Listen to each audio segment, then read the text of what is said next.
जी दोस्तों, मैं आप सभी का स्वागत करता हूं। आज फिर एक बार प्रभु का वचन लेकर मैं आपके सामने मौजूद हो गया हूं। जी हाँ दोस्तों, आज का वचन बहुत ही अद्भुत है। उस उत्पत्ति की रचना कैसे हो गई और मनुष्य कैसा परमेश्वर ने बनाया, इसका ज्ञान पवित्र शास्त्र बाइबल हमें क्या देती है, और यही बताने के लिए आज मैं आपके सामने दोस्तों हाजिर हूँ। तो चलिए दोस्तों, जितने भी लोग मुझे सुनेंगे मैं उन सभी का स्वागत करूंगा। आप ये वीडियो अंत तक जरूर देखिएगा। परमेश्वर की अद्भुत बातें जो इस दुनिया के बहुत से लोगों को पता नहीं है, इस दुनिया का जो ज्ञान है उस ज्ञान से भी बढ़कर जो परमेश्वर का ज्ञान है उसके बारे में हम आज चर्चा करेंगे। तो दोस्तों, आज जो भी मुझे देखने वाले हैं, मुझे सुनने वाले हैं, उन सभी का मैं स्वागत करता हूं सर आपके पास। मैं फिर एक बार आज परमेश्वर का एक अद्भुत वचन या परमेश्वर का जो अद्भुत जो परमेश्वर ने ज्ञान मनुष्य को दिया है, उस ज्ञान को सुनाने के लिए एक अद्भुत सा एक वचन जो इस दुनिया के बहुत से लोग ऐसे हैं जिनको इस वचन के बारे में या इस परमेश्वर का जो ज्ञान है उसके बारे में पता नहीं है। तो दोस्तों, आज मैं इस बातों की चर्चा करूंगा कि परमेश्वर का ज्ञान यानी क्या है, मनुष्य को परमेश्वर ने कैसे रचाया या परमेश्वर ने मनुष्य को कैसे तैयार किया, इस बातों की चर्चा, और इस संसार को, इस पृथ्वी को परमेश्वर ने कैसे बनाया है, इस बातों की मैं चर्चा करूंगा। तो दोस्तों, जितने भी मेरे दोस्त आज देख रहे हैं सर, मैं उनका स्वागत करता हूं। जी हाँ दोस्तों, आपके पास अगर टाइम है तो आप इस वीडियो को अंत तक देखिएगा। परमेश्वर की अद्भुत बातें जो ये मेरे मन की नहीं है दोस्तों, या मुझे किसी ने बताई नहीं है, या मेरे कोई आसपास बगल में रहने वाले, पड़ोस में रहने वाले, या कोई मेरा बुजुर्ग, किसी ने भी मुझे ये बातें बताई नहीं है दोस्तों, बल्कि परमेश्वर ने जो वचनों के द्वारा जो बातें सिखाई है उन बातों की मैं चर्चा करने जा रहा हूँ। यहाँ दोस्तों, आपके पास अगर टाइम है तो इस वीडियो को अंत तक देखिएगा। मुझ पर हंस सकते हैं, मुझे उसकी कोई परवाह नहीं है दोस्तों। जी हाँ दोस्तों, मुझ पर आप हंस सकते हैं, मुझे उसकी कोई परवाह नहीं है। लेकिन परमेश्वर ने जो मुझे इस लॉकडाउन के चलते जो काम दिया है, वो काम करने का आज का लास्ट दिन है। जैसा मैंने प्रभु से बात किया था, जैसा प्रभु ने मुझसे बात किया था कि इस लॉकडाउन में तुम घर में हो, तुमको कोई काम नहीं है, तो तुम जो परमेश्वर का ज्ञान है उसके बारे में अपने दोस्तों को, अपने प्रियजनों को बताओ। तो वही काम मैं करने जा रहा हूँ। और ये परमेश्वर के साथ जो मेरा रिश्ता था, या परमेश्वर के साथ जब जो मेरा एक क्या बोलते उसको, जो त्याच्याने माझी जे काय एक मीटिंग झाली होती, त्याच्यामध्ये मी जे काय ठरवलं होतं किंवा परमेश्वरानं मला जे सांगितलं होतं, मी त्याचीच पूर्तता आज करत आहे। तो चलिए दोस्तों, टाइम न निकालना जाए या न आगे बढ़ते जाना चाहिए, और मैं अभी शुरुआत करने जा रहा हूँ। जी हाँ दोस्तों, आज का वचन है कि परमेश्वर ने पृथ्वी को कैसे बनाया और परमेश्वर ने इंसान को कैसे बनाया, उसको शरीर, प्राण और आत्मा, ये बातें है क्या, इस बातों की मैं चर्चा करने जा रहा हूँ। तो दोस्तों, मैं बाइबल का जो पहला ही वचन है उसके बारे में मैं आज चर्चा करूँगा। बाइबल का पहला वचन क्या कहता है, बहुत ही अद्भुत है। और पहले ही वचन में परमेश्वर कहता है कि आदि में परमेश्वर ने आकाश और पृथ्वी की सृष्टि की। जी हाँ दोस्तों, आपने सही सुना। परमेश्वर का वचन कहता है कि आदि में परमेश्वर ने, जी हाँ दोस्तों, किसी इंसान ने नहीं। जो भी कहने वाले लोग हैं, साइंटिस्ट है, कि अपने आप ये बिग बैंग जैसा हो गया, एक अद्भुत सा, एक दोनों ग्रह में, बड़ा ग्रह में एक टक्कर सा हो गया, और एक बिग बैंग के चलते इस पृथ्वी की रचना हो गई।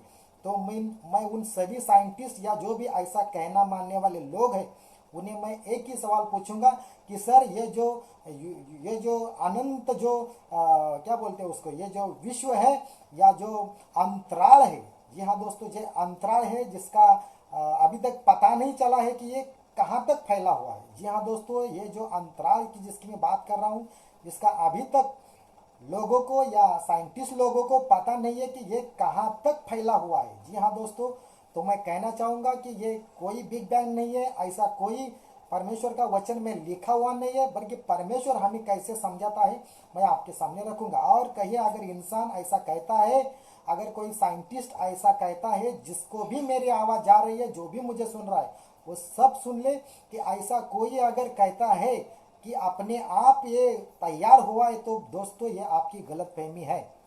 हर वस्तु के पीछे कोई ना कोई उत्पन्न करने वाला रहता है। हर वस्तु के पीछे कोई ना कोई उत्पन्न करने वाला, उसे तैयार करने वाला होता है। और इस संसार को बनाने वाला कौन है? तो वो है परमेश्वर। उसका हमें पहले ही वचन में पता चलता है कि आदि में परमेश्वर ने आकाश और पृथ्वी की सृष्टि की। तो सृष्टि, आकाश और पृथ्वी की, कैसी सृष्टि की, कैसे आकाश और पृथ्वी बनाया, ये सब चीज़ें मैं आपके सामने रखने जा रहा हूँ। तो दोस्तों, आपके पास अगर टाइम है तो आप इस वीडियो को जरूर देखिएगा। साथ ही साथ मैं, जो लोग ऐसा कहते हैं कि ये अपने आप बन गया है, कोई परमेश्वर ने तैयार नहीं किया है, तो दोस्तों मैं एक क्वेश्चन और करना चाहूँगा, जिसका जवाब अगर उनके पास है तो मैं ये मेरा आगे जो भी मैं बोलने वाला हूँ, मेरा पूरा स्टेटमेंट मैं पीछे लूँगा। जी हाँ दोस्तों, मैं ओपन चैलेंज करने वाला हूँ। जो पवित्र बाइबल हमें बताते हैं उसके अनुसार मैं चैलेंज करने वाला हूँ। जो भी ऐसा कहते हैं कि यह अपने आप हुआ है या इसके पीछे कोई निर्माण करने वाला नहीं है, तो उनको सर मैं एक ही क्वेश्चन पूछूंगा जो परमेश्वर ने एक इंसान को पूछा था। एक परमेश्वर ने, जो सच्चा परमेश्वर है, उन्होंने एक इंसान को एक क्वेश्चन किया था। और वो क्वेश्चन क्या था? वो इंसान कौन था? वो इंसान का नाम था अब्राहम। जी हाँ दोस्तों, उस इंसान का नाम था अब्राहम। साथ ही साथ इस जगत में जितने भी लोग हैं, उन सभी लोगों से मैं वही क्वेश्चन पूछना चाहूँगा। इस जगत में जितने भी लोग हैं, उन लोग जो कहते हैं कि यह अपने आप तैयार हुआ है, तो उन सभी लोगों से मैं वही क्वेश्चन जो परमेश्वर ने उस इंसान को किया था, वही क्वेश्चन मैं उनको बताऊंगा। अगर वो कहते हैं कि हाँ जी हाँ, इसमें कुछ तो सच्चाई है, या वो इसका एक्सप्लेनेशन देंगे, तो मैं आगे जो भी मैं रखूँगा वो सब मैं पीछे लूँगा। जी हाँ दोस्तों, आगे जो भी मैं रखूँगा वो सब मैं कहूँगा कि ये मेरी गलती थी, मैंने अनजाने में कह दिया। लेकिन मैं अनजाने में कहने वाला नहीं दोस्तों, मैं पूरा स्टडी करके बैठता हूँ, और प्रभु जो मुझे आत्मा से चलाता है वो आत्मा से ही मैं बात करता हूँ। जी हाँ दोस्तों, वो क्वेश्चन क्या था मैं आपके सामने रखने जा रहा हूँ। उत्पत्ति की किताब उसका 15वां अध्याय वचन क्रमांक 5। उत्पत्ति की किताब उसका 15वां अध्याय और वचन क्रमांक 5, the book of Genesis chapter number 15 and verse 5। जी हाँ दोस्तों, वहां पर एक क्वेश्चन परमेश्वर ने किया था। वो क्वेश्चन क्या था? और उसने उसको बाहर ले जाके कहा, आकाश की ओर दृष्टि करके तारांगन को गिन, क्या तू उनको गिन सकता है क्या? जी हाँ दोस्तों, यही क्वेश्चन आज भी जो लोग कहते हैं कि अपने आप ये तैयार हुआ है, अपने बुद्धि पर जो विश्वास रखने वाले लोग हैं, जो आंखों से दिखता है उस पर जो विश्वास करने वाले लोग हैं, उन लोगों को मैं यही क्वेश्चन करूंगा सर, कि ये क्वेश्चन मैं आज भी उन दुनिया के सभी साइंटिस्ट और उस दुनिया के सभी जो लोग हैं, जो अपनी आंखों के ऊपर जो दिखता है उस पर विश्वास रखने वाले लोग हैं, सर मैं उनको ही कह रहा हूं कि जो तुम्हारे आंखों में दिख रहा है, जो तुम आंखों से जो भी देख सकते हो, और उनको मैं क्वेश्चन करूंगा कि आपको अगर इन तारांगन को गिनने को आता है तो गिन कर बताइएगा। मैं अपना पूरा स्टेटमेंट पूरा वापस लूंगा। कोई माई का बाप ऐसा पैदा नहीं हुआ है कि वो तारों को गिन सके। जी हाँ दोस्तों, मैं रिपीट करता हूँ, कोई माई का बाप अभी तक 2020 और उससे पहले भी, बिफोर क्राइस्ट, उसकी मैं बात कर रहा हूँ कि कोई भी माई का बाप पैदा नहीं हुआ इस पृथ्वी के ऊपर जो तारों को गिन सके दोस्तों। जी हाँ दोस्तों, मैं क्या कहने जा रहा हूँ आपके दिमाग में आ रहेगा कि ये मनुष्य के बुद्धि के बाहर की बातें है। मैं यही कहने जा रहा हूँ, ये बातें जो मैं बोल रहा हूँ या आप जो सुन रहे हैं, वो मनुष्य के बुद्धि की बाहर की बातें हैं। ये अद्भुत ऐसा ज्ञान है दोस्तों, अद्भुत ऐसा ज्ञान है। ये ज्ञान किसी इंसान का नहीं है, ये ज्ञान परमेश्वर का है। जी हाँ दोस्तों, ये ज्ञान किसी इंसान का नहीं है। ये ज्ञान किसका है? ये ज्ञान परमेश्वर का ज्ञान है दोस्तों। जी हाँ दोस्तों, मैं साथ ही साथ और एक वचन मैं रखूंगा आपके सामने, और पहले तिमोथियुस उसका 3रा अध्याय वचन क्रमांक 16। जी हाँ दोस्तों, पहले तिमोथियुस उसका 3रा अध्याय वचन क्रमांक 16, वहां पर एक परमेश्वर ने एक स्टेटमेंट दिया है, परमेश्वर का एक वचन वहां पर बताता है। वो वचन क्या है? कि भक्ति का भेद गंभीर है। जी हाँ दोस्तों, जो भक्ति हम जिसे कहते हैं, परमेश्वर की जो हम भक्ति करने वाले लोग हैं, वचन कहता है कि भक्ति का भेद गंभीर है दोस्तों, भक्ति का भेद गंभीर है। अगर उसे समझना है, वो भेद क्या है, वो रहस्य क्या है, वो अगर आप जानना चाहते हैं, तो इन आंखों के ऊपर अगर आप विश्वास रख कर जाओगे तो वो बातें आपको समझ में नहीं आएगी। जी हाँ दोस्तों, मैं रिपीट करता हूँ, इन आँखों के ऊपर आप अगर विश्वास करके चलेंगे तो वो बातें, परमेश्वर की अद्भुत बातें जो गंभीर उसे कहा है, वो गंभीर बातें जो रहस्यपूर्ण बातें हैं, उसकी मैं चर्चा कर रहा हूँ, आपके दिमाग में नहीं उतरने वाली है। जी हाँ दोस्तों, वो हमारे दिमाग में कैसे उतरेगी? हमारे दिमाग में जो परमेश्वर की बातें हैं, वो परमेश्वर की बातें कैसे उतरेगी, उसका रहस्य परमेश्वर ने खुद बताया है। उसका रहस्य परमेश्वर ने खुद बताया है।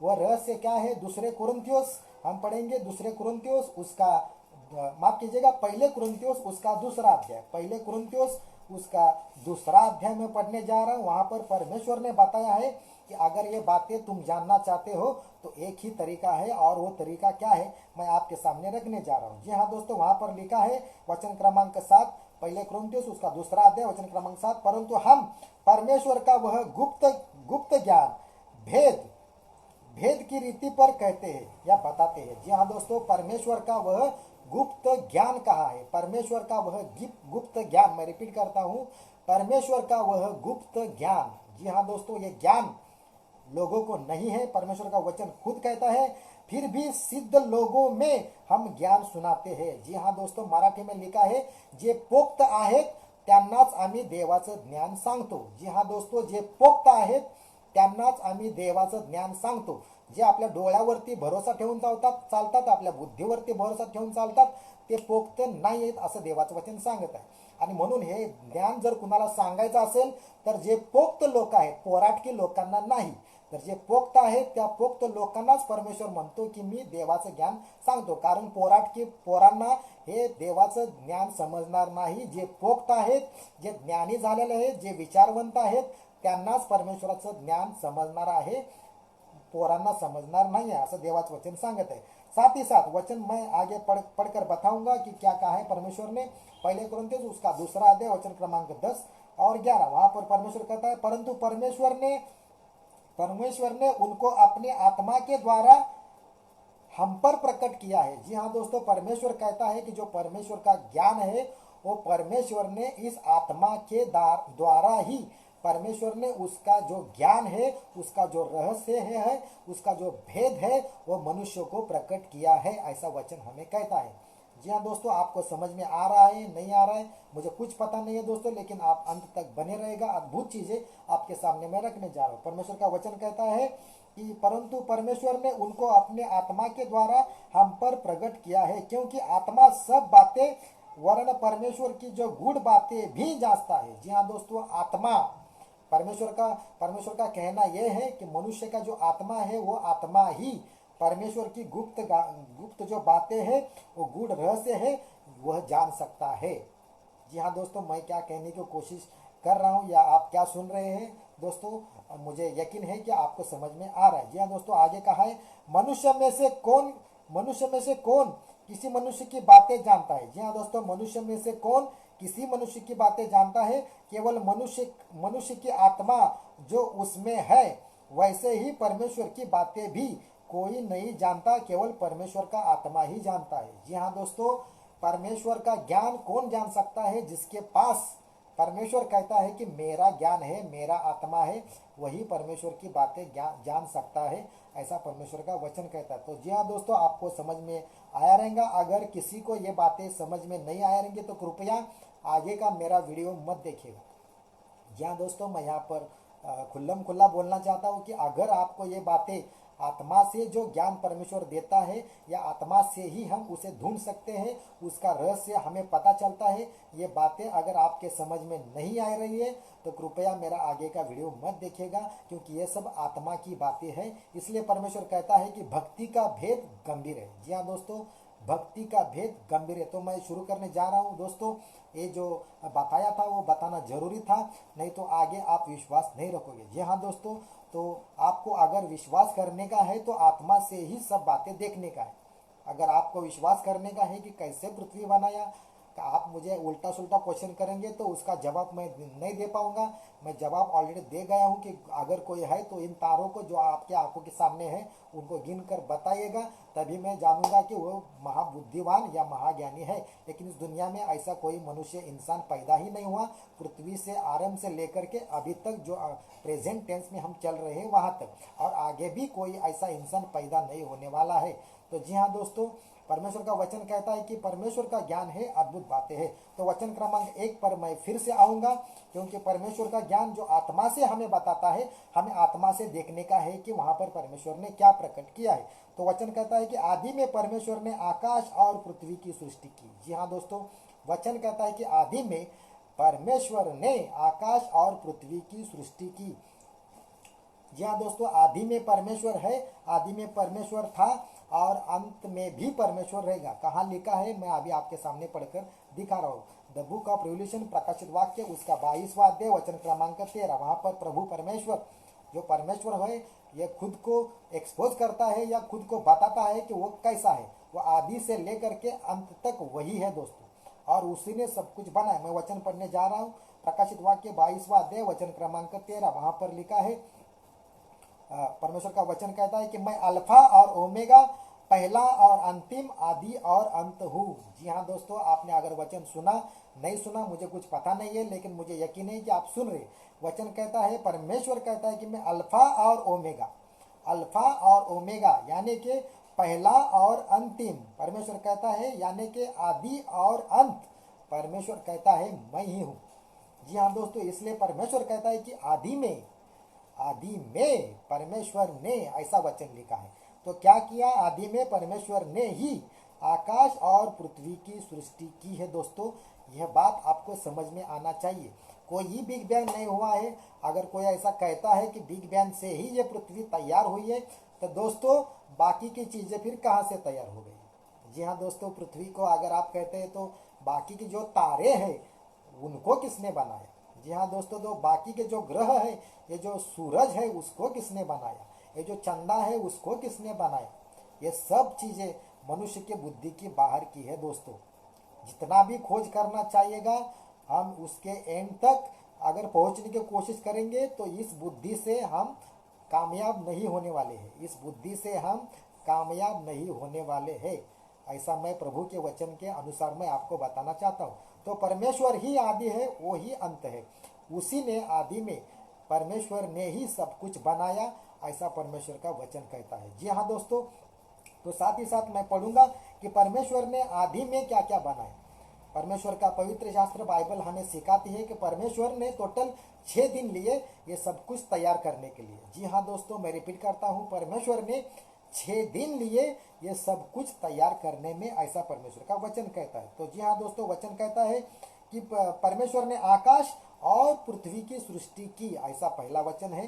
दूसरा वचन कहता है, पृथ्वी बेडौल और सुनसान पड़ी थी और गहरे जल के ऊपर अंधियारा था, तथा परमेश्वर का आत्मा जल के ऊपर मंडराता था। जी हाँ दोस्तों, वहां पर वचन कहता है, परमेश्वर का वचन कहता है कि जो पृथ्वी थी वो पृथ्वी बेडौल थी। ये बेडौल क्यों बन गई? क्योंकि जो शैतान है, वो शैतान को स्वर्ग से परमेश्वर ने इस पृथ्वी के ऊपर फेंक दिया था और उसने इसको बेडौल किया था। वो कहता था कि तुम जो भी अच्छा करेगा परमेश्वर, मैं उसको नष्ट कर दूंगा। जी हाँ दोस्तों, कोई उसके चलते ये पृथ्वी बेडौल बन चुकी थी। लेकिन परमेश्वर ने फिर सृष्टि को है, वो सृष्टि को इसी पृथ्वी के ऊपर शैतान के आंखों के सामने सब कुछ बनाया और शैतान के आंखों के सामने मनुष्य को भी तैयार किया। जी हाँ दोस्तों, ये सभी चीजें मैं रखने जा रहा हूँ। तो परमेश्वर का वचन कहता है, वचन क्रमांक 3 में परमेश्वर ने कहा, जब परमेश्वर ने कहा कि उजियाला हो, और उजियाला हो गया। जी हाँ दोस्तों, अंधकार था पृथ्वी के ऊपर, अंधकार था, पृथ्वी बेडौल थी और सुनसान थी, और इस पृथ्वी के ऊपर पूरा जल था और ये जल के ऊपर परमेश्वर का आत्मा मंडला रहा था, ऐसा परमेश्वर का वचन कहता है। यानी इस पहले ही वचन में प्रभु प्रकट करता है कि वहां पर पिता, पुत्र और पवित्र आत्मा यानी ट्रियन गॉड का वहां पर हमें हमें दिखता है। जी हाँ दोस्तों, जो ट्रियन गॉड, जो बाकी के लोग नहीं समझ सकते कि ये क्या है, मैं आगे वाले प्रवचन में इसके बारे में चर्चा करूंगा, लेकिन अभी मैं नहीं कर सकता है दोस्तों, क्योंकि मेरे पास टाइम उतना नहीं है। तो पहला पहला दिन में परमेश्वर ने क्या बनाया? पहला दिन में परमेश्वर ने उजियाला किया, ऐसा परमेश्वर का वचन कहता है। उजियाला और अंधियारा दोनों में क्या किया? अंतर किया। और परमेश्वर ने उजियाले को दिन कहा और अंधियारे को रात कहा। ये पहला दिन हो गया, ऐसा परमेश्वर का वचन कहता है। तो दूसरा दिन में क्या किया? परमेश्वर का वचन कहता है कि दूसरा दिन में परमेश्वर ने जल के बीच एक ऐसा अंतर हो कि जल को दो भाग हो, उसको जल को दो भाग हो जाए। जी हाँ दोस्तों, ये पूरा पानी से भरा हुआ था, ऊपर से लेकर नीचे तक पूरा पानी था। लेकिन परमेश्वर ने क्या किया? ऊपर का जल अलग किया, नीचे का जल अलग किया और बीच में एक अंतराल जैसा तैयार किया। जो अंतराल को परमेश्वर कहता है कि वो क्या है? वो आकाश नाम दिया। जी हाँ दोस्तों, हम देख रहे हैं आकाश, आकाश के ऊपर भी पानी है, आकाश के नीचे भी पानी है, ऐसा परमेश्वर का वचन हमें बताता है। जी हाँ दोस्तों, आकाश के ऊपर भी पानी है, आकाश के नीचे भी पानी है, ऐसा परमेश्वर का वचन कहता है। तो परमेश्वर ने दूसरे दिन में क्या किया? एक अंतराल सा बनाया और ऊपर का पानी नीचे का पानी दोनों को अलग अलग किया। तो जी हाँ दोस्तों, ऊपर का जो अंतर था उस अंतर को आकाश कहा, ऐसा परमेश्वर का वचन है। और ये दूसरा दिन हो गया। ये दूसरा दिन परमेश्वर ने क्या किया? एक आकाश बनाया, या जो जल था उसको दो भागों में बांट लिया, ऐसा परमेश्वर का वचन कहता है। ये दूसरा दिन हो गया। तो दोस्तों, मैं तीसरा दिन की तरफ जा रहा हूँ। परमेश्वर ने तीसरे दिन क्या किया? जी हाँ दोस्तों, परमेश्वर ने, मैं शॉर्टकट में बता रहा हूँ, परमेश्वर ने जो जिस पृथ्वी के ऊपर जो पानी था उस पानी को क्या किया कि पानी को इकट्ठा किया और भूमि दिखना पड़े, ऐसा परमेश्वर ने किया। यानी कि मैं आपको बता रहा हूँ कि सूखी भूमि दिखनी चाहिए, ऐसा परमेश्वर ने बोला। और परमेश्वर ने सूखी भूमि को पृथ्वी ऐसा कहा। जी हाँ दोस्तों, हिंदी में पृथ्वी लिखा है और मराठी में भूमि लिखा है। जी हाँ दोस्तों, आप समझ जाइएगा। और साथ ही साथ परमेश्वर ने इस जल को इकट्ठा किया और उसको नाम दिया समंदर। जी हाँ दोस्तों, परमेश्वर ने पूरे जल को इकट्ठा किया, उसको नाम दिया समंदर। तो जी हाँ दोस्तों, तो परमेश्वर ने साथ ही साथ क्या किया? फिर परमेश्वर ने कहा कि पृथ्वी से हरी घास तथा बीज वाले छोटे छोटे पेड़ और फलदायी वृक्ष भी, जिनके बीज उन्हीं में से एक एक की जाति के अनुसार है, पृथ्वी पर उगे। जी हाँ दोस्तों, परमेश्वर ने जैसा बोला वैसा हर एक जाति का बीज देने वाला वृक्ष पृथ्वी पर, इस भूमि के ऊपर परमेश्वर ने उगाया, ऐसा परमेश्वर का वचन कहता है। इस प्रकार पृथ्वी से हरी घास और छोटे छोटे पेड़, जिनमें अपनी अपनी जाति के अनुसार बीज होता है, और फलदायी वृक्ष जिनके बीज एक एक की जाति के अनुसार उन्हीं में होते हैं, उगे। और परमेश्वर ने देखा कि अच्छा है, और परमेश्वर ने कहा कि ये बहुत ही अच्छा दिख रहा है। और ये तीसरा दिन था दोस्तों। जी हाँ दोस्तों, मैंने चर्चा किया है पहला दिन, दूसरा दिन और तीसरा दिन। तो देखते हैं चौथे दिन में क्या हो गया। तो परमेश्वर का वचन कहता है कि फिर परमेश्वर ने कहा कि दिन को रात से अलग करने के लिए आकाश के अंदर में ज्योतियाँ हो, और वे चिन्हों और ये नियत समय और दिनों और वर्षों के कारण हो। और परमेश्वर ने दो बड़ी ज्योतियाँ तैयार की, और साथ ही साथ परमेश्वर ने जो बड़ी ज्योतियाँ तैयार की, एक को नाम दिया सूरज और दूसरे को नाम दिया चांद। जी हाँ दोस्तों, सूरज को कहा कि तुम दिन पर तुम क्या करो? राज करो। और चांद को कहा कि तुम रात पर राज करो। जी हाँ दोस्तों, ऐसा परमेश्वर ने तैयार किया। साथ ही साथ परमेश्वर ने तारांगन भी तैयार किया, ऐसा परमेश्वर का वचन कहता है। ये सब चौथे दिन में परमेश्वर ने तैयार किया, ऐसा परमेश्वर का वचन कहता है। परमेश्वर ने देखा और कहा कि सब अच्छा है। जी हाँ दोस्तों, तो मैं बढ़ूंगा पांचवें दिन की ओर। पांचवें दिन क्या हो गया? पांचवें दिन परमेश्वर ने कहा कि जो समंदर है, जो जल है, वो जल जीवित प्राणियों से बहुत बहुत ही भर जाए। जी हाँ दोस्तों, समंदर में परमेश्वर ने अन्य अन्य तरह के जीव तैयार किए, मछलियाँ तैयार की, सब कुछ जिसमें जो जीवन की मतलब जो प्राणी है जल के अंदर, वो सभी प्राणियों को परमेश्वर ने तैयार किया। साथ ही साथ पृथ्वी के ऊपर आकाश में, पृथ्वी पर परमेश्वर का वचन कहता है कि पक्षी जो है, पक्षी हम देखते हैं अलग अलग पक्षी ये आकाश के अंतर में उड़े, ऐसा परमेश्वर ने कहा। और परमेश्वर ने उन सभी को तैयार किया जो कि पानी में है, और जो पक्षी हम अपनी आंखों से देखते हैं, उन सभी को परमेश्वर ने आशीष दिया और कहा कि फूलो फूलो और समुद्र के जल में भर जाओ और पक्षी पृथ्वी पर बढ़े। जी हाँ दोस्तों, ये सब बढ़ते हैं। हम देखते हैं कि ये अभी तक खत्म नहीं हुई है, बढ़ते ही हैं। परमेश्वर ने उनको आशीष दिया था। ये 5वां दिन था दोस्तों। जी हाँ दोस्तों, ये सब परमेश्वर ने 5 दिनों में बनाया था।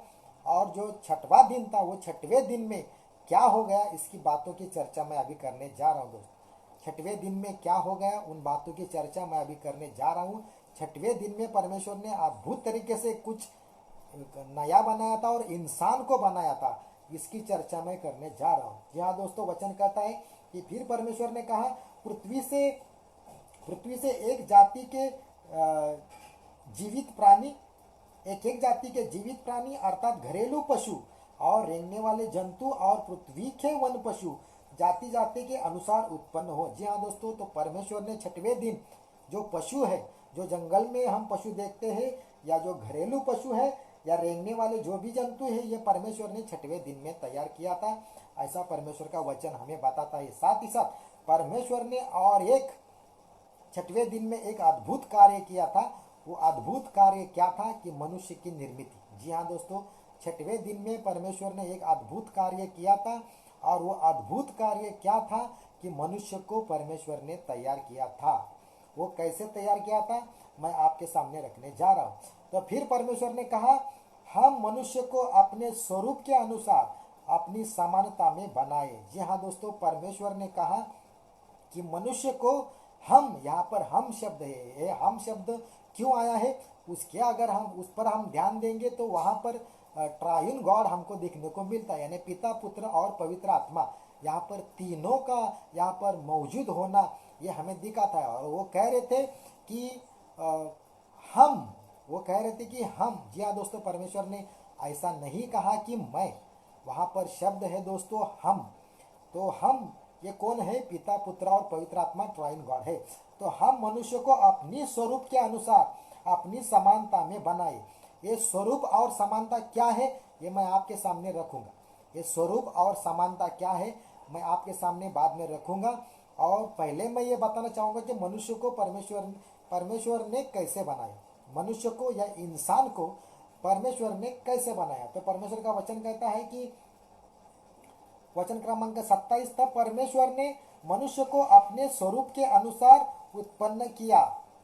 जी हाँ दोस्तों, मनुष्य को अपने स्वरूप के अनुसार उत्पन्न किया, ऐसा परमेश्वर का वचन यहाँ पर कहता है। और परमेश्वर ने मनुष्य को आशीष दिया, या उनसे परमेश्वर ने आशीष देकर कहा कि फूलो फलो और पृथ्वी से भर जाओ और उनको अपने वश में कर लो, और समुद्र की मछलियाँ तथा आकाश के पक्षियों और पृथ्वी पर रेंगने वाले सब वस्तुओं पर अधिकार रखो। ऐसा परमेश्वर ने उनको आशीष दिया था। आज हम देख रहे हैं कि मनुष्य के कंट्रोल में ये पूरे यूनिवर्स, पूरी पृथ्वी, सब जाति के पक्षी, प्राणी, जिसका भी आप नाम लेंगे, ये समंदर के ऊपर किसका राज है, तो मनुष्य का राज है दोस्तों। इस पृथ्वी के ऊपर जो परमेश्वर ने बोला था वैसा ही हुआ।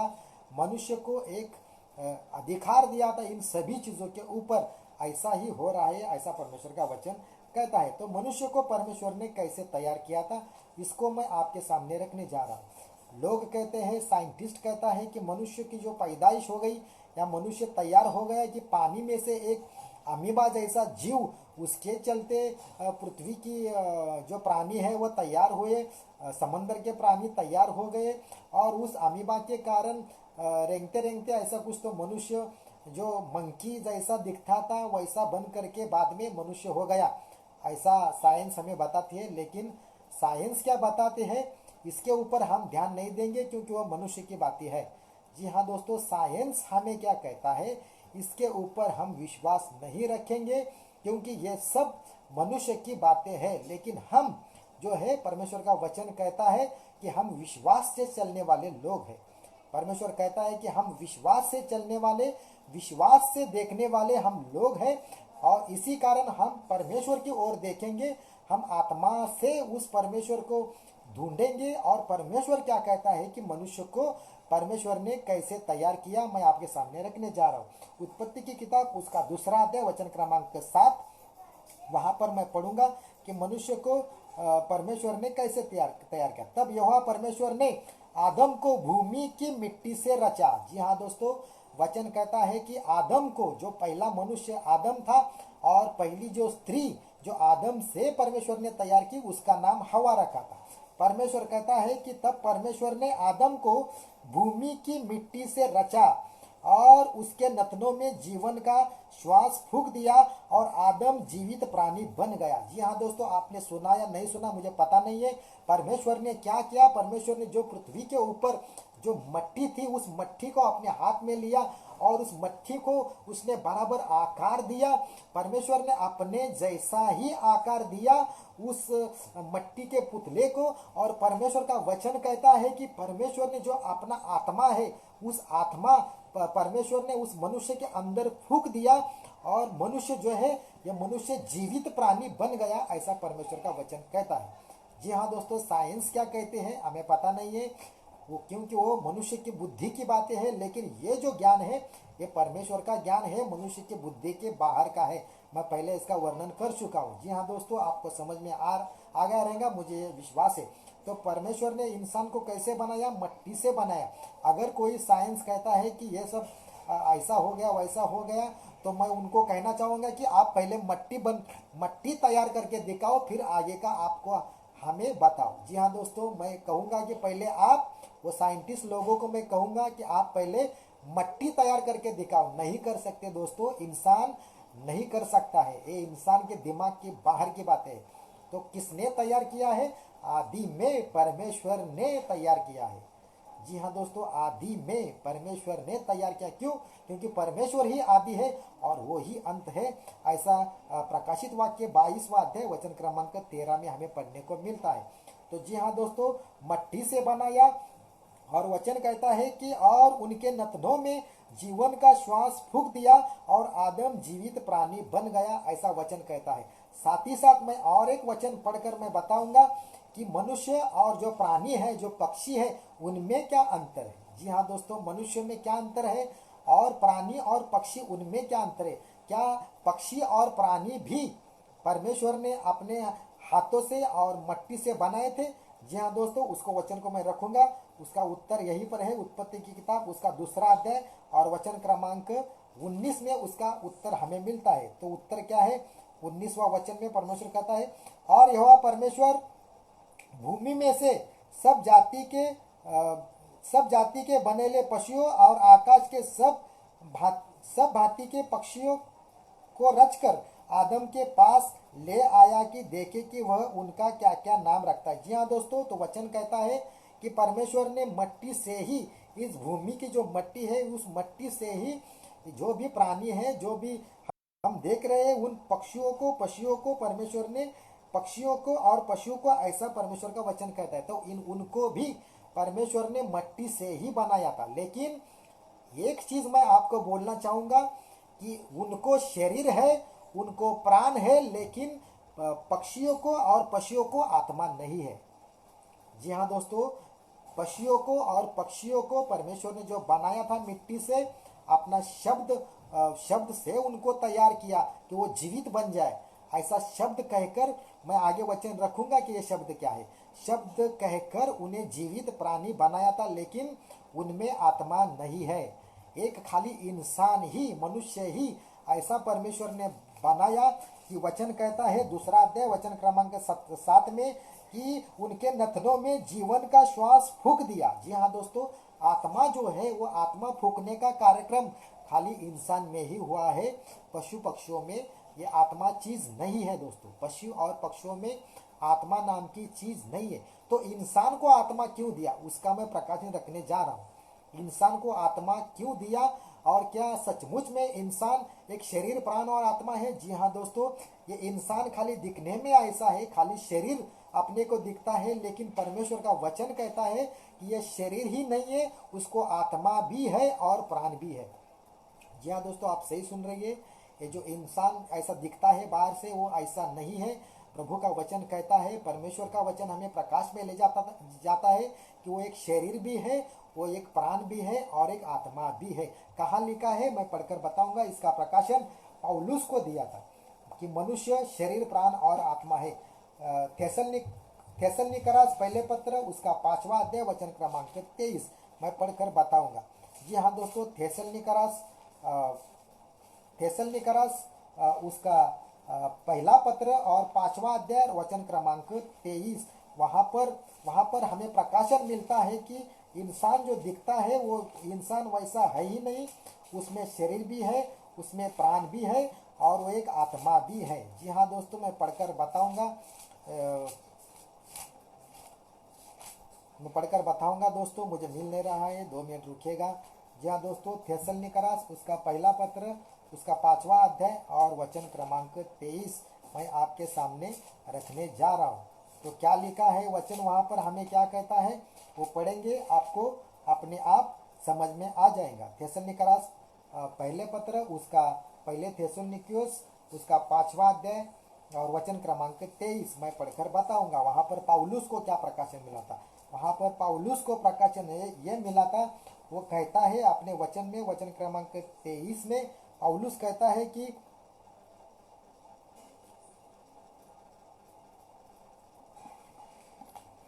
5वां अध्याय वचन क्रमांक 23 में पढ़ने जा रहा हूँ।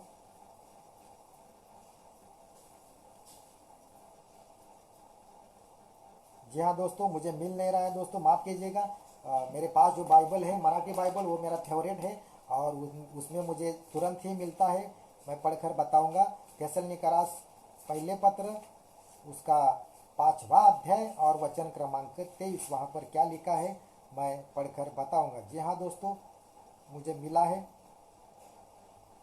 शांतीचा देव स्वतः तुम्हाला परिपूर्णपणे पवित्र करो आणि आपला प्रभू येशू ख्रिस्त ह्याच्या आगमन समयी तुमचा आत्मा, जीव व शरीर ही निर्दोष अशी संपूर्णपणे राखली जावं। जी हाँ दोस्तों, वहाँ पर लिखा है कि तुमचा आत्मा, प्राण और शरीर निर्दोषपणे परमेश्वराच्या समोर राखली जावत असं परमेश्वराचं वचन आपल्याला तिथं ऐकायला मिळत आहे। म्हणजेच काय तर माणसाला शरीर पण आहे, प्राण पण आहे आणि आत्मा पण आहे असं देवाचं वचन तिथं आपल्याला ऐकायला मिळत है। जी हाँ दोस्तों, शांति का परमेश्वर आप ही तुम्हें पूरी रीति से पवित्र करे।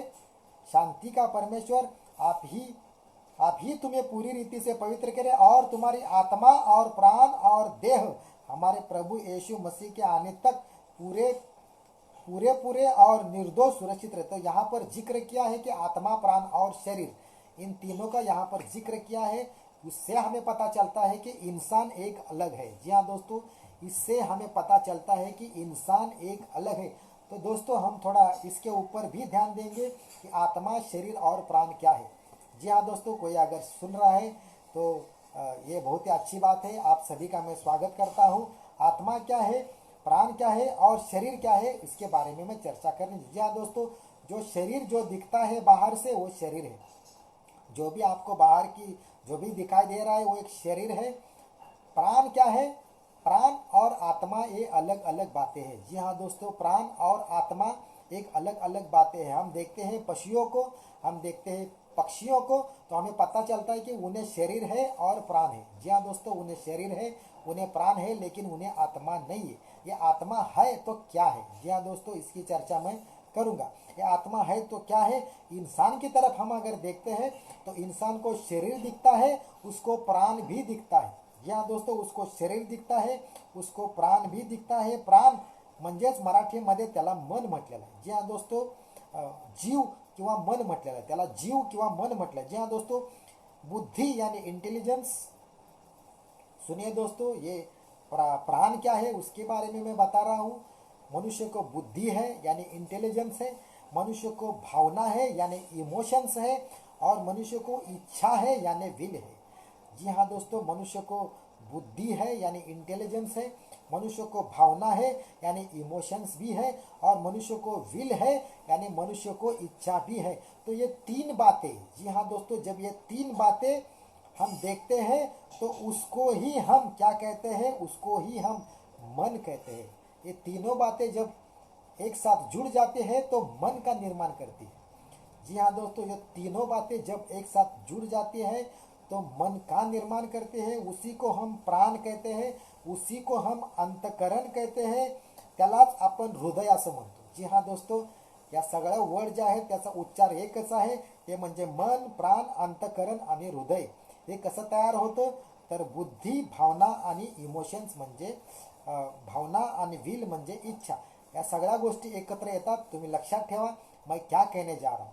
तो इसी को हम कहते हैं कि प्राण. और आत्मा क्या है? आत्मा अलग है दोस्तों. आत्मा अलग है. आत्मा एक ऐसा चीज है, आत्मा इंसान के अंदर एक ऐसा चीज है जो प्राणियों में नहीं है, क्योंकि आत्मा ही हमें वो प्रभु का ज्ञान देता है. ये आप समझना पड़ेगा दोस्तों. आत्मा ही है जो हमें वो परमेश्वर का ज्ञान देता है. आत्मा ही है जो हमें सच्चाई में लेके जाता है. आत्मा ही है जो कहता है कि जो देखी हुई बातें जो इस आँख से दिखती नहीं है, वो बातों को भरोसा रखने को कौन कहता है? ये आत्मा ही है दोस्तों. ये आत्मा ही है दोस्तों. ये आत्मा ही है. तो इसलिए जब पशु और पक्षी, जो प्राणी जब मर जाते हैं तो उनका 3, 13 या 40वां नहीं करते. पशु पक्षी और प्राणी जब मर जाते हैं तो उनका 3, 13 और 40वां नहीं करते हैं. इंसान मर जाता है तो उनका 3, 13 और 40 हम करते हैं. जी हाँ दोस्तों, इंसान जब मरता है तो उसका 3, 13 और 40 जो भी है हम करते हैं. क्यों? क्योंकि एक आत्मा है. जी हाँ दोस्तों, ये बातें आपको समझ में आ रही है, ऐसा मुझे यहाँ पर मालूम हो रहा है. तो दोस्तों, ये भावना और ये जो इच्छा है या बुद्धि है, ये बहुत ही महत्वपूर्ण अंग है. जी हाँ दोस्तों, ये जो भावना और जो इच्छा है, ये बहुत ही महत्वपूर्ण चीज़ें हैं. जी हाँ दोस्तों, अगर जो बुद्धि है, उस बुद्धि के तरफ हमारी जो आदमी को, इंसान को जो बुद्धि है, उस बुद्धि में क्या होता है मैं बताने जा रहा हूँ. ये भावना एक ऐसा जंक्शन है दोस्तों. ये भावना की बात मैं कर रहा हूँ जो मन के अंदर है. एक ऐसा जंक्शन है जो संसार की बातें हमारे बुद्धि तक इस भावना से ऊपर जाती है. जी हाँ दोस्तों, संसार की बातों को मैं बता रहा हूँ. संसार की बातें इस बुद्धि की तरफ कौन लेके जाता है? तो वो भावना होती है. यानी भावना एक ऐसा जंक्शन है जो संसार की बातें बुद्धि तक वो ले जाता है. और वो बुद्धि क्या करती है? अपने शरीर को एक ऐसा आज्ञा जैसा देती है, और शरीर जो बुद्धि कहता है उसके अनुसार ये शरीर काम करना शुरू करता है. तो ये इच्छा क्या है? ये इच्छा क्या है मैं रखने जा रहा हूँ दोस्तों. ये इच्छा क्या है? जो आत्मा की सूचनाएं जो आत्मा से मिलती है. जी हाँ दोस्तों, आत्मा की सूचनाएं या परमेश्वर का ज्ञान जो आत्मा से हमें मिलता है, ये इच्छा के द्वारा मनुष्य के इच्छा के द्वारा बुद्धि तक जाता है. और वो बुद्धि मनुष्य को या उसके शरीर को ऐसा कहने को कहती है कि तू अभी प्रार्थना में बन जा या बैठ जा. जी हाँ दोस्तों, ये बुद्धि उस जो जंक्शन के माध्यम से आता है, इच्छा के माध्यम से वो बुद्धि तक वो जो ज्ञान है वो जाता है, और ये कहता है कि तू अभी प्रार्थना करने बैठ जा, या प्रभु का वचन तुम प्रभु से बात करने बैठ जा. ये कौन कहता है? बुद्धि इस शरीर को एक आज्ञा देती है, और इस शरीर ये उसका मान जाता है. तो जी हाँ दोस्तों, मनुष्य के अंदर एक ऐसा दो अपने को मिलता है, एक युद्ध देखने को मिलता है. एक है भावना का युद्ध और एक है इच्छा का युद्ध. जी हाँ दोस्तों, एक है भावना का युद्ध जो शरीर से है, जो संसार से है, और एक इच्छा का युद्ध जो आत्मा से है. जी हाँ दोस्तों, ये अपने को एक युद्ध अपने मन में, क्योंकि ये मन जो है ये युद्ध भूमि है. जी हाँ दोस्तों, मन क्या है? एक युद्ध भूमि है. लेकिन जो शरीर है वो शरीर इस बुद्धि के अनुसार ही चलता है. जो बुद्धि कहती है वैसा ही इस बेचारे शरीर को मानना पड़ता है. यानी कि जो भी क्या बोलते हैं उसको बोलते हैं कि जो भी इंद्रिय. जी हाँ दोस्तों, शरीर के 5 इंद्रिय जो भी है, कान है, नाक है, अपना जीभ है, या अपना कान, नाक या जीभ, या जो भी अपना ये शरीर है, त्वचा है, ये सब 5 इंद्रिय ये क्या है? उन बातों को या उन जो शरीर का जो या बुद्धि पर से जो आते हैं इन सबको ये शरीर को मानना पड़ता है. तो जी हाँ दोस्तों, मुझ में आशा है कि आपको ये समझ में आ गया रहेगा कि मैं क्या बोलने जा रहा हूँ. तो जी हाँ दोस्तों, मनुष्य एक अद्भुत है जो परमेश्वर ने रचा हुआ है, और परमेश्वर ने ही आत्मा इस मनुष्य को ही केवल दी है. जी हाँ दोस्तों, और मनुष्य इस पृथ्वी के ऊपर परमेश्वर ने क्यों तैयार किया, ये भी मैं कहना चाहूँगा. वो इसलिए तैयार किया कि वो परमेश्वर को ढूंढ सके या परमेश्वर की स्तुति और आराधना कर सके। ऐसा यशायाह की किताब में हमें पढ़ने को मिलता है। एक ही कारण है इस भूमि पर क्यों तैयार किया, क्योंकि उसका कारण है कि वो परमेश्वर की स्तुति और आराधना कर सके। इसके कारण ही मनुष्य को परमेश्वर ने बनाया है, ऐसा परमेश्वर का वचन कहता है। तो जी हाँ दोस्तों, मैं और एक साथ ही साथ मैं कहने जा रहा हूँ कि जो परमेश्वर ने बोला कि प्रारंभी शब्द होता, शब्द देवासह होता आणि शब्द देव होता। जी हाँ दोस्तों, एक ट्राइन गॉड की बात हो रही है। तो आदि में जब परमेश्वर कहता है कि आदि में वचन था, तो ये वचन कौन था? जी हाँ दोस्तों, आदि में वचन था और वचन परमेश्वर के साथ था और वचन ही परमेश्वर था, ऐसा प्रभु का वचन कहता है। आदि में वचन था, यूहन्ना की किताब उसका पहला अध्याय वचन क्रमांक 1।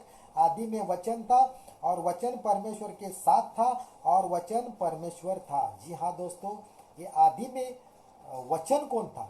ये वचन यानी कि यीशु मसीह। जी हाँ दोस्तों, वचन कहता है यूहन्ना की किताब उसका पहला अध्याय वचन क्रमांक 14, और वचन देहधारी हुआ। वचन देहधारी हुआ, जिसे शब्द कहा है।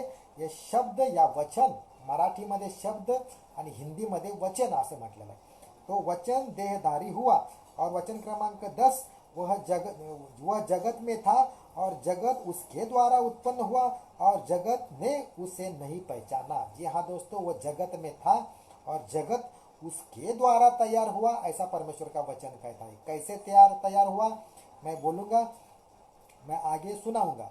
और जगत ने उसे नहीं पहचाना था, ऐसा वचन कहता है। वह अपने घर आया और उसके अपनों ने उसे ग्रहण नहीं किया। जे त्याचे स्वतःचे लोक त्यांच्याकडे तो आला होता, परंतु त्याच्या स्वतःच्या लोकांनी त्याला ग्रहण केले नाही, असं देवाचं वचन सांगत आहे। तो वचन क्रमांक 2 क्या कहता है? वही आदि में परमेश्वर के साथ था। जी हाँ दोस्तों, यीशु मसीह जिसे वचन कहा है, जिसे शब्द कहा है, यही परमेश्वर के साथ था, ऐसा परमेश्वर का वचन कहता है। और साथ ही साथ सब कुछ उसी के द्वारा उत्पन्न हुआ और जो कुछ उत्पन्न हुआ है उसमें से कोई भी वस्तु अपने बिना उत्पन्न नहीं हुई। जी हाँ दोस्तों, वचन साफ साफ कह रहा है कि जो कुछ भी बन गया है वो उसके द्वारा ही उत्पन्न हुआ, यानी कि यीशु मसीह के द्वारा ही। वो ट्राइन गॉड की मैं बात कर रहा हूँ। जी हाँ दोस्तों, ट्राइन गॉड की बात कर रहा हूँ। पिता, पुत्र और पवित्र आत्मा, ये 3 अलग अलग पर्सनैलिटी है, लेकिन तीनों का विचार एक ही है। ये बातों को आप समझना पड़ेगा दोस्तों। तीनों अलग अलग पर्सनैलिटी है, लेकिन इन तीनों का जो विचार है वो विचार में कभी दूसरा मत या दूसरा अवस्था ऐसा कुछ नहीं है। उन तीनों का विचार एक ही है, ऐसा परमेश्वर का वचन हमें कहता है। उसे ही गॉड कहा है, उसे ही एलोहिम और उसे ही यहोवा ऐसा नाम दिया गया है। जी हाँ दोस्तों, तो ये वचन या जो परमेश्वर का वचन है, वो परमेश्वर कौन है? वह यीशु मसीह है। जी हाँ दोस्तों, वह यीशु मसीह है, ऐसा परमेश्वर का वचन कहता है। जी हाँ दोस्तों, वह यीशु मसीह ही है, ऐसा परमेश्वर का वचन हमें कहता है। तो प्रकाशित वाक्य में भी इसका सब वृत्तांत दिया है कि परमेश्वर का जो वचन हमें बताता है या यीशु मसीह के बारे में जो वचन हमें कहता है, वो प्रकाशित वाक्य का पुस्तक है। तो प्रकाशित वाक्य के पुस्तक में भी यीशु मसीह को ही शब्द कहा गया है या शब्द कहा गया था, ऐसा प्रभु का वचन हमें प्रकाशित वाक्य में भी हमें पढ़ने को मिलता है। जी हाँ दोस्तों, प्रकाशित वाक्य के वचनों में भी परमेश्वर का वचन हमें वहाँ पर पढ़ने को मिलता है कि यीशु मसीह को ही क्या कहा गया था कि जो भी शब्द है वो शब्द यीशु मसीह को ही कहा गया था, ऐसा परमेश्वर का वचन हमें सुनने को या पढ़ने को वहाँ पर मिलता है, ऐसा प्रभु का वचन हमें कहता है। तो यीशु मसीह पहले से ही थे और आदि में परमेश्वर के साथ थे और यीशु मसीह ही परमेश्वर थे, आदि यीशु मसीह थे, ऐसा परमेश्वर का वचन कहता है। अगर हम प्रकाशित वाक्य उसका पहला अध्याय वचन क्रमांक 17 में मुझे वहाँ पर प्रभु कुछ तो बताने जा रहा है। प्रकाशित वाक्य उसका पहला अध्याय और वचन क्रमांक 17 हम पढ़ेंगे तो आपको समझ में आ जाएगा कि आदि में यीशु मसीह ही है और यीशु मसीह ही था। जी हाँ दोस्तों, प्रकाशित वाक्य उसका पहला अध्याय वचन क्रमांक 17 मैं पढ़ने जा रहा हूँ। वहाँ पर लिखा है, जब मैंने उसे देखा, जब मैंने उसे देखा तो उसके पैरों पर मुर्दा सा गिर पड़ा। जी हाँ, यूहन्ना ने जब यीशु मसीह का दर्शन पाया तो वचन कहता है कि यूहन्ना मुर्दों के जैसा गिर पड़ा था उसके चरणों पर। यीशु मसीह को देखने के बाद उसका रूप इतना प्रखर था, सूर्य से भी प्रखर उसका जो मुख था वो मुख ऐसा यूहन्ना ने देखा था। उसकी आंखें जो थी वो आग से भी भयंकर ऐसे उसकी आगे थे आंखें थे। उसका आवाज़, जो आवाज़ बहुत ही समंदर जब एक साथ आते हैं तो जैसा आवाज़ तैयार होता है उससे भी ज़्यादा उसका भयंकर आवाज़ था। ये दृश्य यूहन्ना ने देखा था। तो यहाँ पर जब यूहन्ना ने देखा यीशु मसीह को तो उनके पैरों पर वह मुर्दा सा गिर पड़ा। उसने मुझ पर अपना दाहिना हाथ रखकर कहा, मत डर, मैं प्रथम और अंतिम और जीवित हूँ। जी हाँ दोस्तों, वचन कहता है कि मैं प्रथम और अंतिम और जीवित हूँ। जी हाँ दोस्तों, यानी कि आदि और अंत कौन था? तो वो यीशु मसीह ही था और वो परमेश्वर के साथ था, परमेश्वर के साथ और परमेश्वर ही था और उसी ने सब कुछ बनाया। उसके बिना ये कुछ भी जो हम दिख रहे हैं आंखों से उसके बिना नहीं बना है, उसी ने ही सब कुछ बनाया, ऐसा परमेश्वर का वचन यहाँ पर कहता है। तो दोस्तों, मैं फिर से उस उत्पत्ति की किताब में आता हूँ कि परमेश्वर ने 6 दिन में ये सब कुछ बनाया था, इंसान बनाया, ये सब कुछ बनाया था। और साथ ही साथ 7वें दिन में क्या हुआ था? जी हाँ दोस्तों, साथ ही साथ 7वें दिन में क्या किया था कि परमेश्वर ने विश्राम पाया था। 7वें दिन में परमेश्वर ने देखा कि जो परमेश्वर ने तैयार किया है ये बहुत ही अद्भुत है, रहस्यपूर्ण है, अच्छा है, ऐसा परमेश्वर ने सभी वचनों में बोला।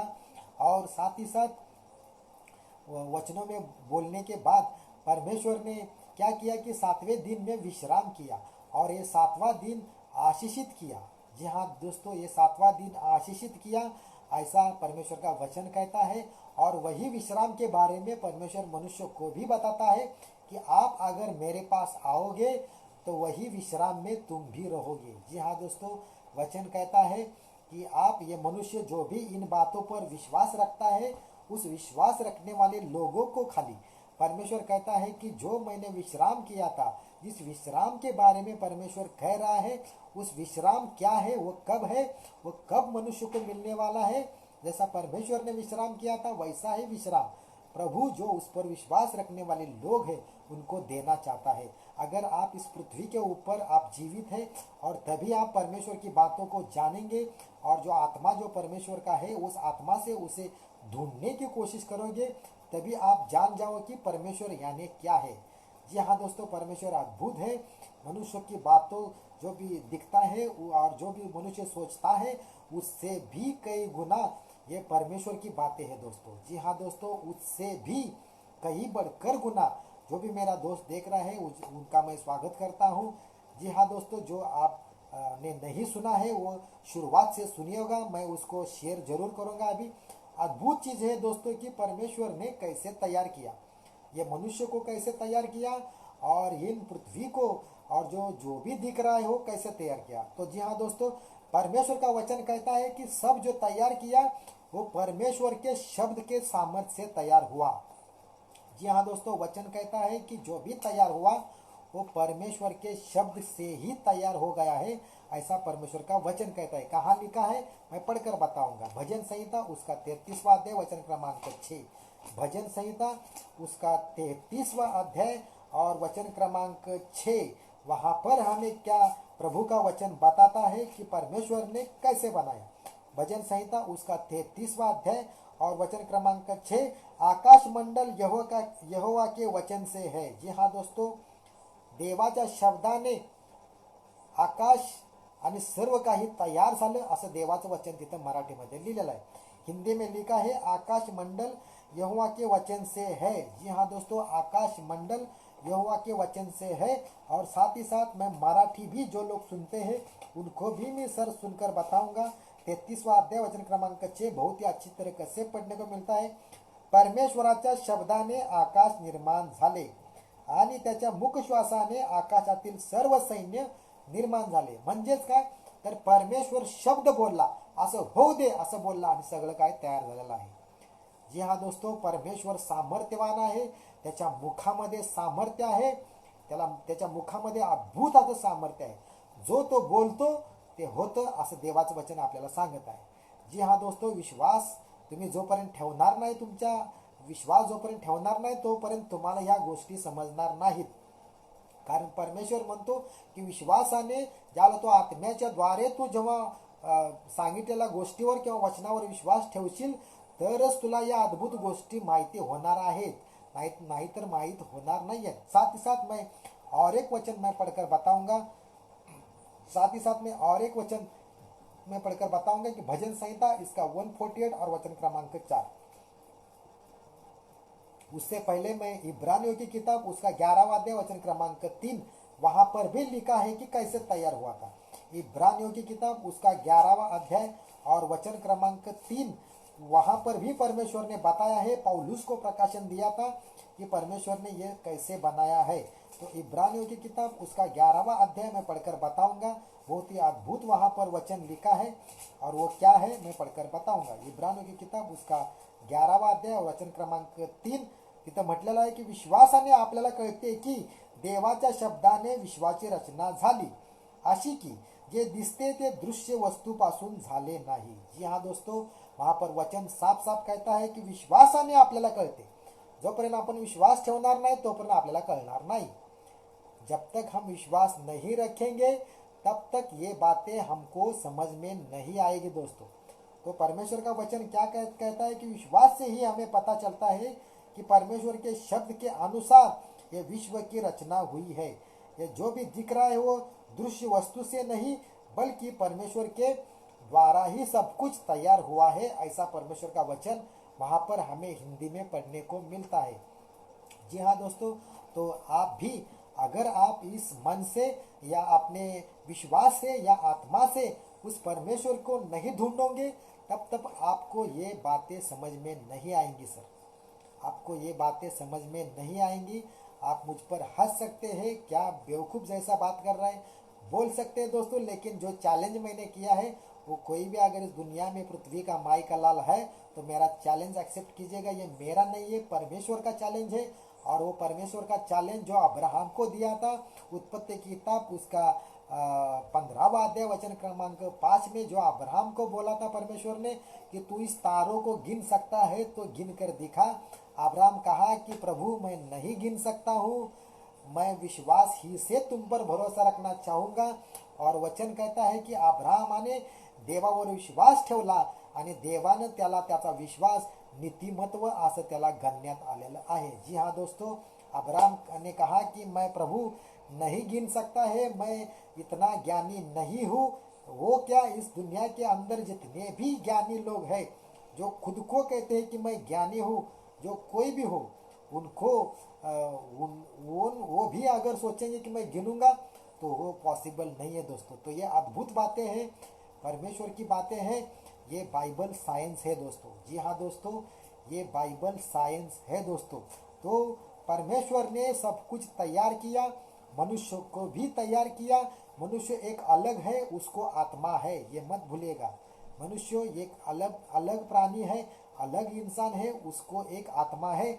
और इस आत्मा के बारे में यीशु मसीह ने क्या कहा था उसकी मैं चर्चा करूंगा और यहाँ पर मैं ख़त्म करूंगा. जी हाँ दोस्तों, ये जो आत्मा है उस आत्मा के बारे में, इस मनुष्य को जो आत्मा है उस आत्मा के बारे में परमेश्वर ने क्या कहा था या यीशु मसीह ने क्या कहा था. तो पढ़ते हैं हम यूहन्ना की किताब उसका 6वां अध्याय और वचन क्रमांक 63. जी हाँ दोस्तों, यूहन्ना की किताब उसका 6वां अध्याय और वचन क्रमांक 63 मैं पढ़कर यहाँ पर मैं आज का विषय समाप्त करूँगा. यूहन्ना की किताब उसका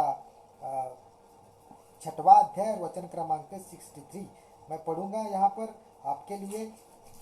आप सुनिएगा. वचन क्रमांक 63 कहता है, यदि तुम,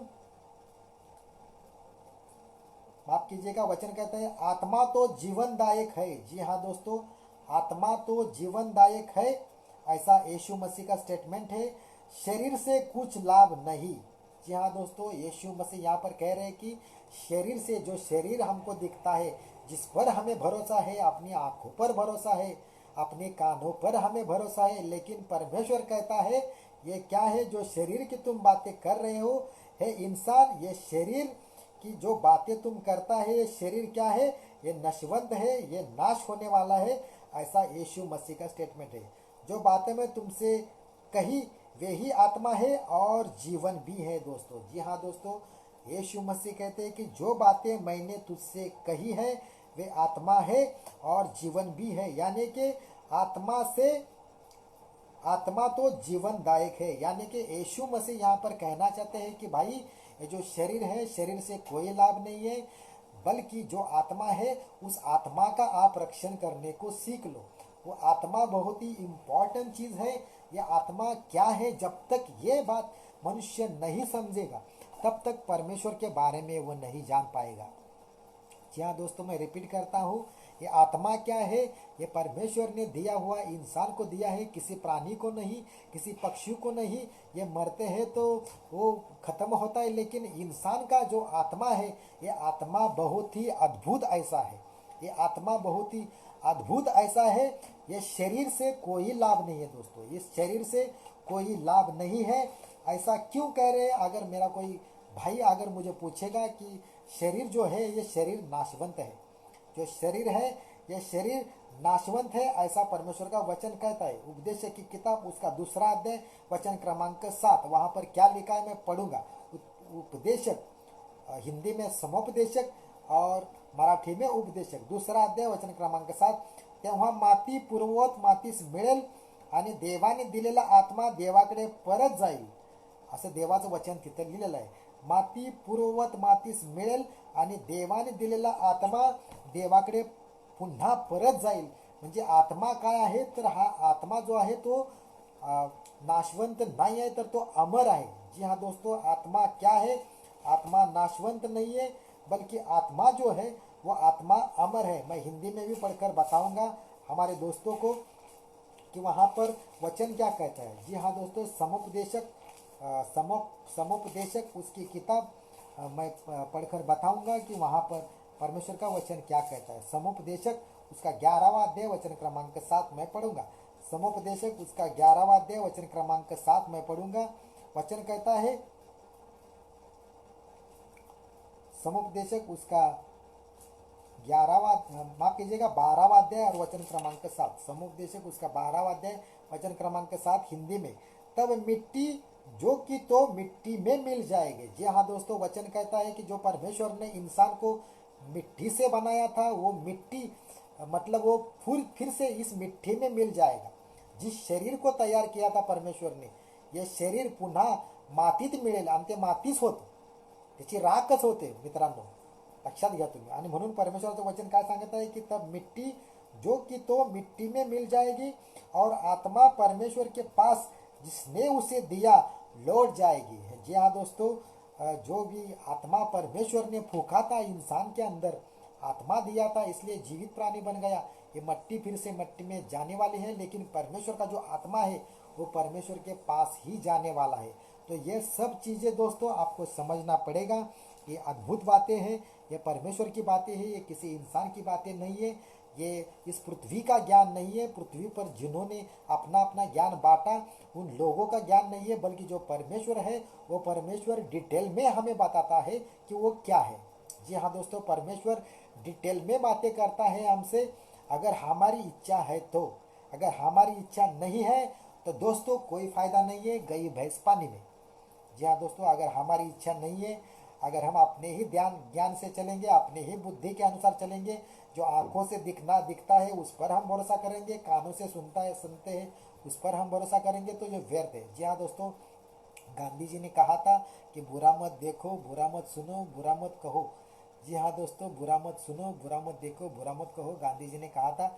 ये अच्छी बात है, लेकिन परमेश्वर कहता है कि मैं मन से क्या कहता हूँ वो सुनो। जी हाँ दोस्तों, परमेश्वर कहता है कि जो परमेश्वर का ज्ञान है, आत्मा का ज्ञान है, वो आत्मा के अनुसार तुम चलने की कोशिश करो। आत्मा क्या कहता है वही बातें तुम सुनो, और आत्मा जो हमें ज्ञान देता है वही बातें तुम आत्मा से देखा करो। आत्मा क्या कहता है वही बातें तुम कान से सुनाया करो। जी हाँ दोस्तों, और आत्मा जो भी तुमको बुलवाना चाहता है तुम्हारे मन से, जो मैं आज कर रहा हूँ वो बोलो, ऐसा परमेश्वर का वचन है। जी हाँ दोस्तों, आज का विषय मुझे अच्छी तरह से आपको समझ में आ गया रहेगा, ऐसा मैं आपके साथ विश्वास रखता हूँ। और कल फिर मैं आऊँगा, इसी बारे में मैं चर्चा करूँगा कि वहाँ पर एदेन नाम के बगीचे में ऐसा क्या हुआ था। जी हाँ दोस्तों, एदेन नाम के बगीचे में ऐसा क्या हुआ था, इसके बारे में मैं वहाँ पर चर्चा करूँगा। एक पवित्र स्थान था, लेकिन वो भ्रष्ट कैसा हो गया, कैसे वहाँ पर शैतान ने कब्जा कर लिया, इस सारी चीज़ों की मैं कल आपके साथ फिर 7 बजे आऊँगा। तो दोस्तों, आज मैं यहाँ पर ख़त्म करूँगा। आप सभी को परमेश्वर आशीष दे। Thank you very much. Praise the Lord.